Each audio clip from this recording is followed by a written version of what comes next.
welcome back to my YouTube channel, Kiki Rahmawati. Seperti biasa, kita akan ngebahas terkait dengan professionalism dan juga personal mindset hanya di channel ini. How are you today? Before we starting to talk with special guest I could say, aku pengen nanya nih gimana kabar kalian? Aku harapkan kalian selalu wonderful dan juga successful. Nah, kali ini aku lagi ada di Sumbawa Barat, tepatnya ada di Desa Maluk, yang dimana kali ini aku ada beberapa program yang sebelumnya aku dari Bali, terus kemudian aku ada move ke Lombok, terus kemudian ke sini juga karena aku pengen berbincang dikit sih sebenarnya sama abangku ya udah kurang lebih di 6 tahun kemarin kita kenal, dan baru ada kesempatan ke sini juga, jadi aku pengen punya quality time juga untuk obrolan, dan juga beberapa obrolan yang mungkin kita bisa share nih ke teman-teman sebagai inspiring kalian. Seperti biasa kita akan ngebahas terkait dengan professionalism, yang dimana kayaknya aku pengen ngebahas suatu hal yang berbeda, ya ini adalah leadership. Jadi leadership yang dimana kita bakal bawa bagaimana dari putra daerah untuk bisa membawa suatu value yang bermanfaat di sekitarnya. So, di sini aku punya Bang Dedi. Gimana kabarnya Bang? Sehat? Alhamdulillah, Oke. sehat banget. Kita bisa nggak formal-formal banget ya? Iya.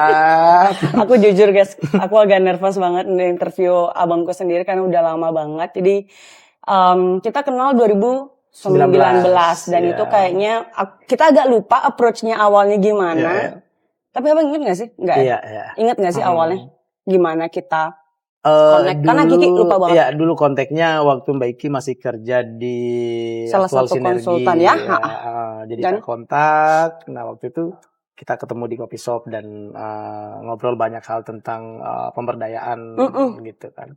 Betul-betul, karena waktu itu 2019 juga kita akan ngebahas salah satu brandnya Bang Dedi juga nanti bakal along the way, karena Bang Dedi tuh juga punya value yang dimana pengen banget dari teman-teman atau saudara-saudari kita yang ada di waktu itu masih Lombok ya, marketnya masih Lombok, di daerah mana spesifiknya? Daerah Lombok Timur, Mas Bagi. Oke, dan sekarang ada di Sumbawa Barat, ya. Di daerah? Kita di Maluk sekarang. Di Maluk sekarang, dan juga kita bakal ngebahas apa sih yang bisa men-trigger dari Bang Dedi untuk punya ya bisa dibilang kayak social businesses yang bisa bermanfaat juga buat orang lain, dan juga bisa membawa desa yang dibawa dari Bang Dedi itu juga lebih bermanfaat dan mungkin juga bisa memberikan value ya, quality of employee atau juga SDM-nya yang lebih baik seperti itu. So, aku pengen nanya dulu Bang, hari ini kan ini hari terakhirku sebenarnya, karena besok aku harus cabut kan lagi ke Bali, dan thank you untuk hospitality-nya juga seperti biasa sih sebenarnya. Dan aku pengen nanya so far gimana, apa hari-harinya Bang Ded sejauh ini, dan apa yang membuat Bang Ded udah ada di titik sekarang juga untuk ya ngedevelop anak-anak dan lain-lain. Iya, kalau hari-hari sekarang sih masih fokus ngurus Bijajari, Bijajari Foundation, terus sama side business yang lain sih begitu kan. Sure.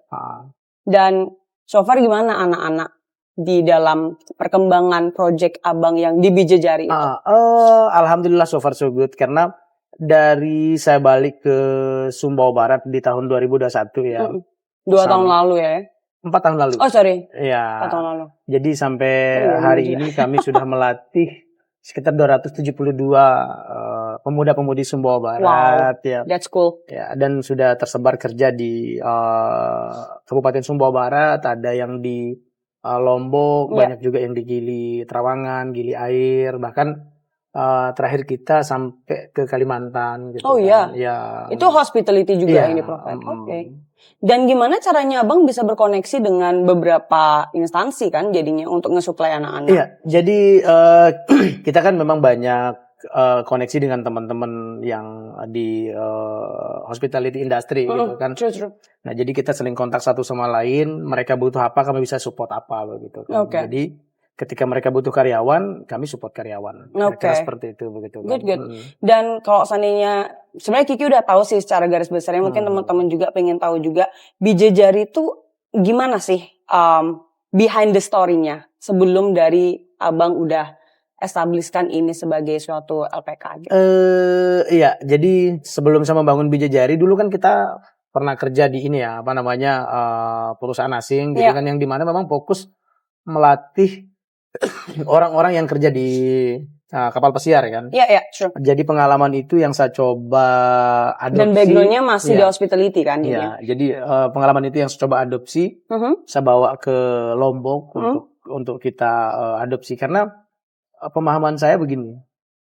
Kebanyakan kan orang kuliah S1, D3 untuk hospitality dan itu taking time begitu kan. Bagaimana sure. dengan anak-anak yang kurang mampu? Nah, ini kita coba potong kompas begitu kan sehingga cara itu yang saya adopsi dan itu jalan begitu kan.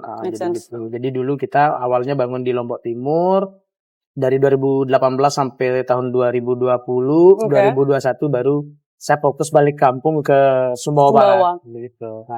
Dan itu juga salah satu hal yang nge-trigger Abang kenapa? Kenapa Bijajari? Kenapa lini bisnis ini gitu?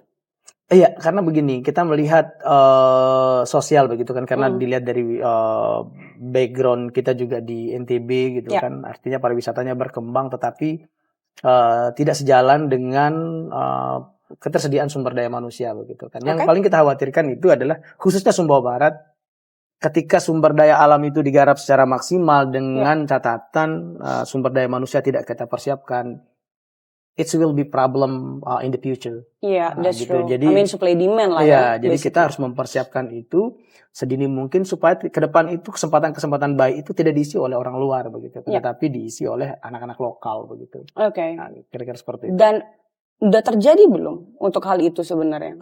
Terjadi. And how do you feel? Sebagai putra. Iya, sebagai putra daerah cemburu lah gitu kan. Artinya kan how come orang luar yang ngisi begitu kan. Nah, jadi orang gue kemana nih? Iya, nah jadi itu yang memacu kami, saya secara pribadi untuk pulang kampung dan coba menjawab tantangan itu begitu kan. Jadi artinya di Sumbawa Barat itu kan hotel dari ujung Kertasari sampai ujung Sekongkang sana itu sudah mulai banyak hotel dibangun begitu kan. Dan saya ingin mutu saya tercapai bahwa local hotel with local people begitu kan. Dan hari ini alhamdulillah sudah terjawab. Jadi hotel-hotel yang ada di Kabupaten Sumbawa Barat rata-rata diisi oleh anak-anak Bijajari gitu. Iya, dan salah satu hotelnya kan juga salah satu anak-anak yang angkatan pertama kan tadi yang ketemu itu. Si Guntur ya kok Iya, Guntur. Jadi dia cerita juga sih kayak aku angkatan pertama, angkatan yang paling susah ya aku gitu. Iya, karena baru di branding kayaknya kan. Zaman corona lagi. 2000 berapa jadi? 2021. Oh, 2021 Guntur lulus atau memang join untuk di joinnya batch pertama ya? Di batch pertama itu 2021 pertengahan tahun. Jadi lagi hype-hype-nya corona lah. Iya. Dan masih berjuang dan survive di sana. Dan pasti menurut Ki kan kok seandainya ada suatu hal yang baru, it's not an easy to step in and move forward with the process kan Bang. Dan apa the biggest challenge menurut Bang that di kala itu? Terlepas dari adanya COVID ya, pasti ada suatu sasaran. Dua hal challenge paling besar. Yang pertama, what is that? Mengubah mining mindset masyarakat Kabupaten Sumbawa Barat yang semua artinya rata-rata pemuda Sumbawa Barat itu masih mining mindset.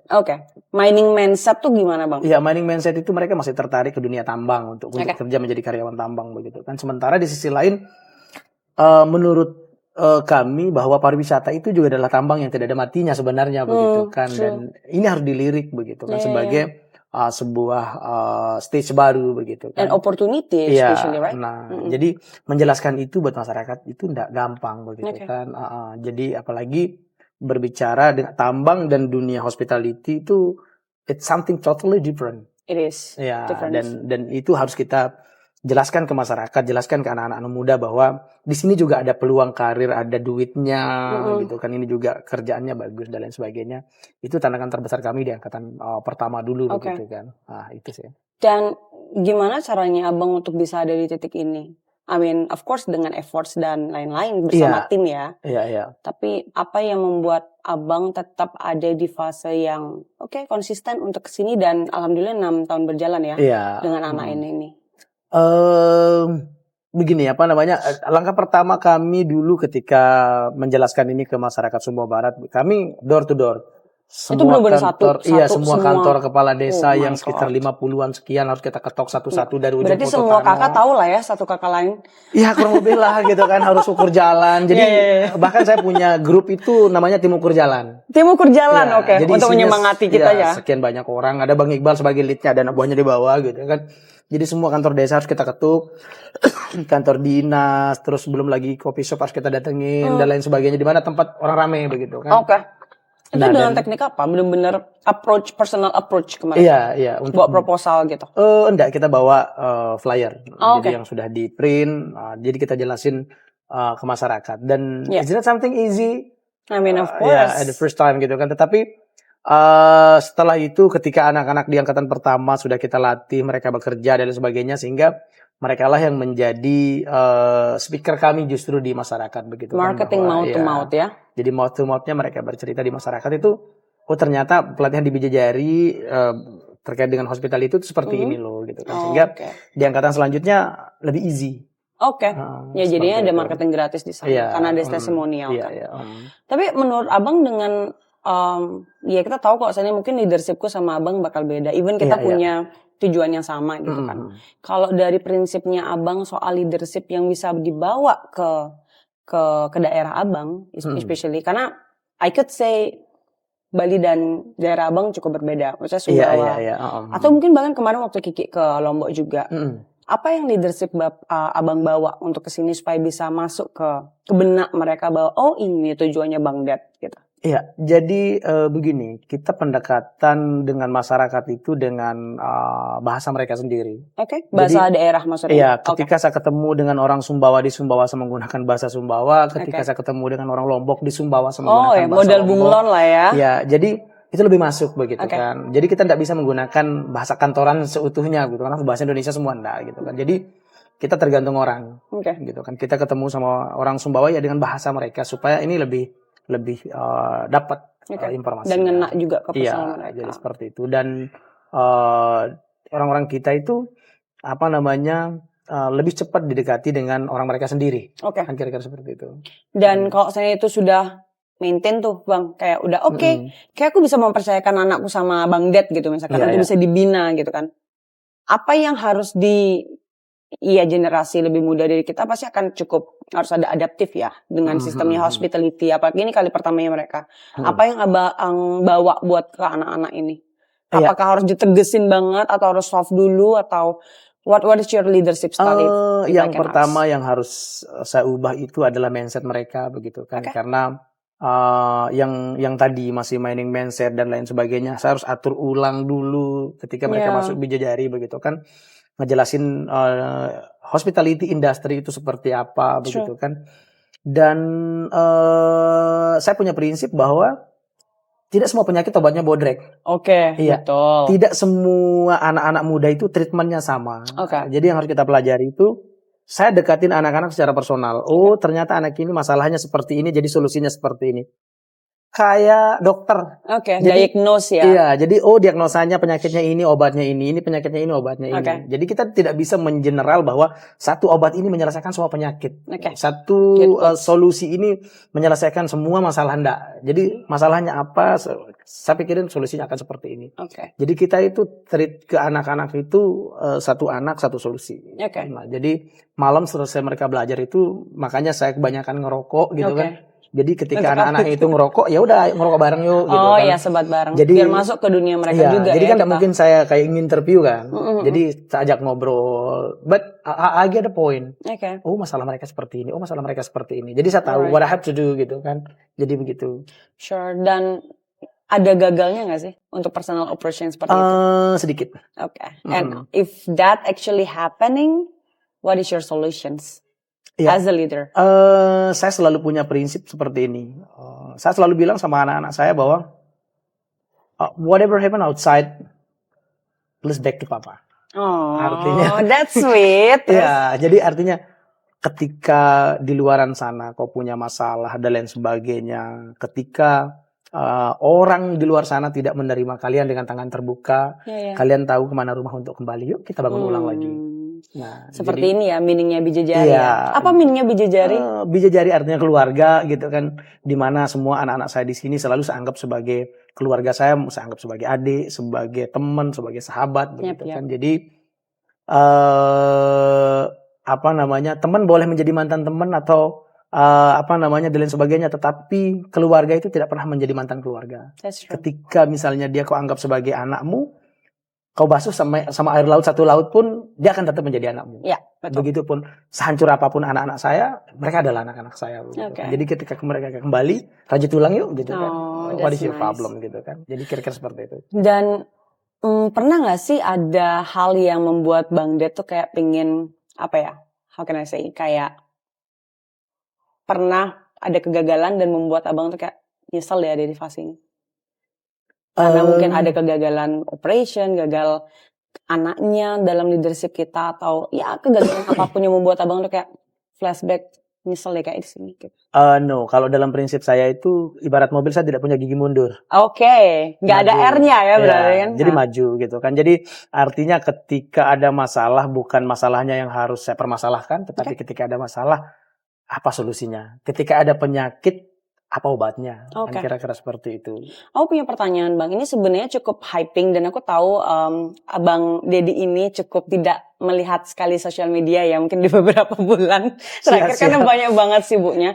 Abang pernah dengar nggak sih kok seandainya young generation, especially Gen Z, itu sangat viral sebenarnya terkait dengan bagaimana mereka bisa bekerja di dunia corporate or maybe hospitality juga yang banyak dikeluhkan, entah dari tidak terlalu sering untuk mau how can I say, kayak nurut sama superiornya atau mungkin ada beberapa exceptional atau excuses kayak gitu. So what do you think with that kind of viral vibes things, especially untuk young generation ya, penerus bangsa kita loh?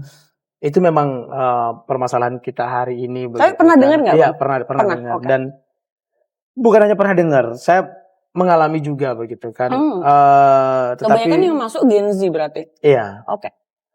Tantangan tersendiri generasi milenial mendidik Gen Z begitu kan. Tetapi kita coba selami sebenarnya apa sih masalah mereka begitu kan. Kan itu. Yang saya khawatirkan itu adalah saya gagal memahami frekuensi mereka, warna mereka begitu kan. Jadi makanya saya selalu pendekatan personal untuk coba men-treat mereka untuk mereka lebih profesional di dunia kerjanya begitu kan. Jadi yang selalu saya lakukan adalah personal approach-nya. Karena kita tidak bisa general kalau yang seperti itu. Kita selalu personal, apa masalahnya. Seperti itu. Dan kayaknya kan nggak banyak leader yang mau sampai terjun payung ke sana, Bang. Iya. Dan kenapa you have to decide that your leadership harus masuk ke sana? Why? Di saat dirimu bisa aja kayak, itu gimana sih kok nggak bisa? Kenapa? Ya udah urusin deh gitu. Kenapa harus abang yang terjun? Karena begini, tanggung jawab moral yang harus kita jalankan begitu kan. Jadi yang ingin dilihat sama generasi Gen Z hari ini kepada generasi milenial ataupun di atas milenial sebelumnya lah ya. Gitu kan.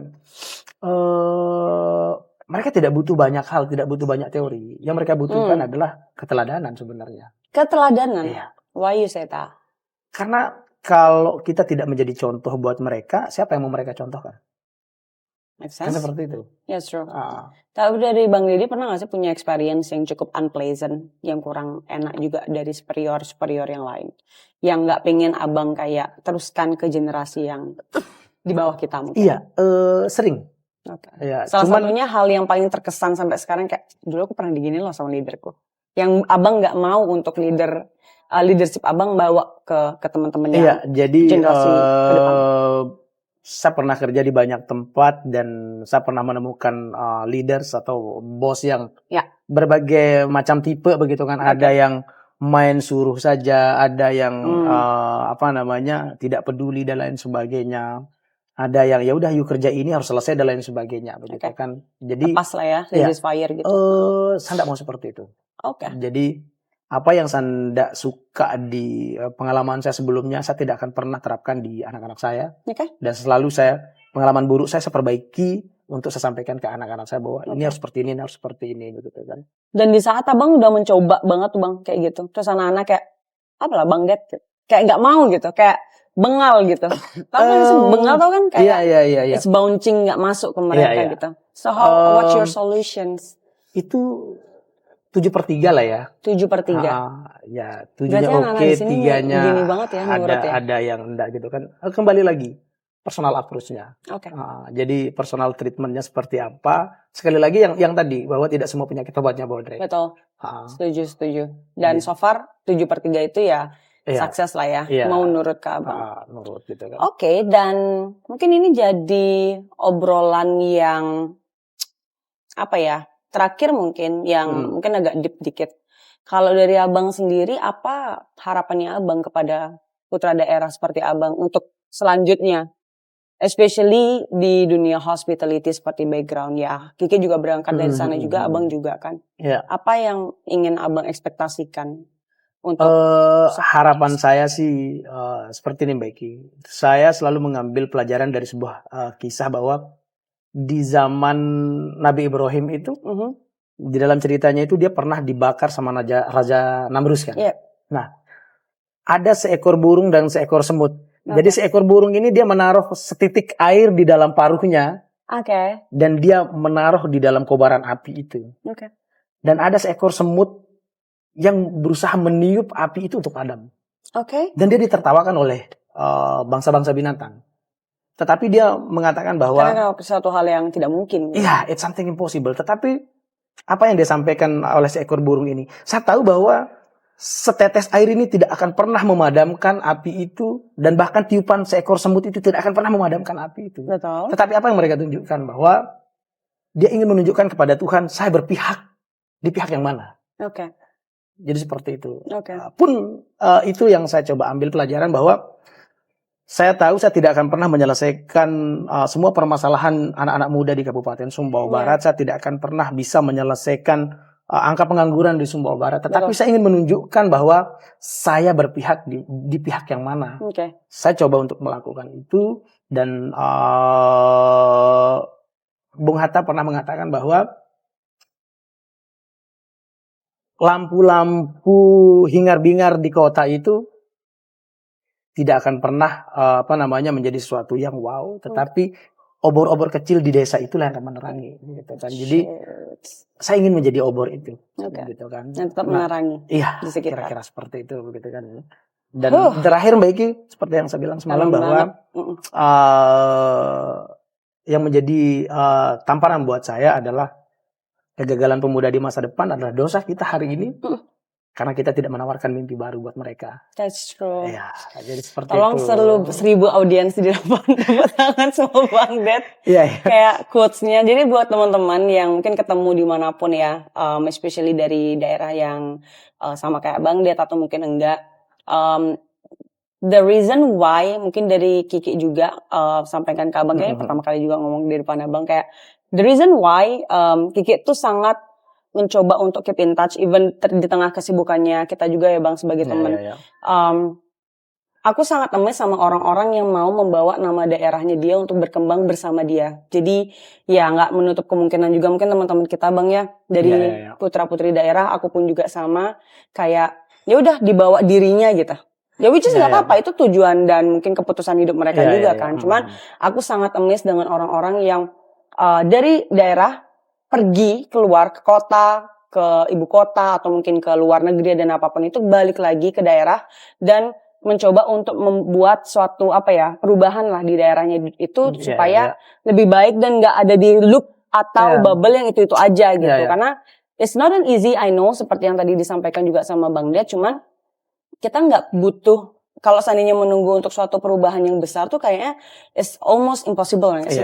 Tapi kalau seandainya kita punya make movement, like little movement aja dan di start dari lingkungan kita sekitar kayaknya, I think it's going to be something that is really important for everyone. Karena kita nggak bisa mempengaruhi seluruh dunia, tapi kalau seandainya kita bisa mempengaruhi dalam lingkungan kita aja dan lingkungan kita bisa melakukan hal yang sama dengan lingkungannya mereka, dan begitu seterusnya sampai dengan adanya ikatan rantai ya ibaratnya, dan terus menerus seperti itu, kayaknya kita bisa mengubah suatu hal yang paradigmanya itu tidak mungkin menjadi mungkin, ya nggak sih? Jadi I really amazed with something that he's doing sebenarnya sampai sekarang pun, dan banyak hal yang cukup aku pelajari dari Bang Ded juga, dan kita lebih banyak sharing sih lebih tepatnya, kayak hal ini gimana, daerah gimana, keluarga gimana, anak-anak gimana. Jadi itu juga salah satu hal yang saat ini aku lagi suka juga guys. Jadi makanya jangan capek untuk belajar. Even gelas kita udah penuh ya Bang. Iya. Coba dikosongkan gitu. Jadi kita tahu apa yang kita harus isi, terus kita bisa kasih ke teman-teman juga, bermanfaat buat orang lain, dan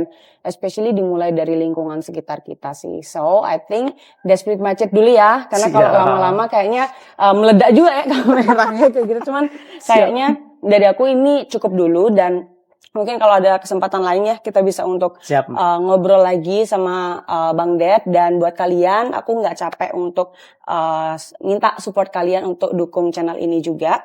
Dengan cara like, comment, share, dan juga subscribe di channel ini supaya kalian gak ketinggalan di video-video menarik bersama lainnya untuk berdiskusi bareng dengan aku di channel ini. So, Bang, thank you udah mau ngobrol tipis-tipis ya dengan aku dan juga audiens. Jadi aku harapkan teman-teman bisa support juga teman-teman yang memang lagi mendukung daerahnya untuk berkembang, karena kayaknya kita bisa bawa sesuatu hal yang baik juga, impactful, kalau asalnya kita menggunakan sosial media kita dengan baik, wise, dan bermanfaat buat semuanya. Mungkin Abang mau say something nggak untuk generasi muda sebelum kita tutup untuk hal ini? Satu kalimat dari saya buat generasi muda. Pantengin ya guys. Kalau kita tidak mengubah keadaan kita hari ini atau kampung halaman kita, daerah kita, lantas siapa yang akan mengubah itu, begitu kan? Jadi do your best for your daerah kita masing-masing, kira-kira seperti itu. Thank you. Thank you semuanya. So see you on another video and bye.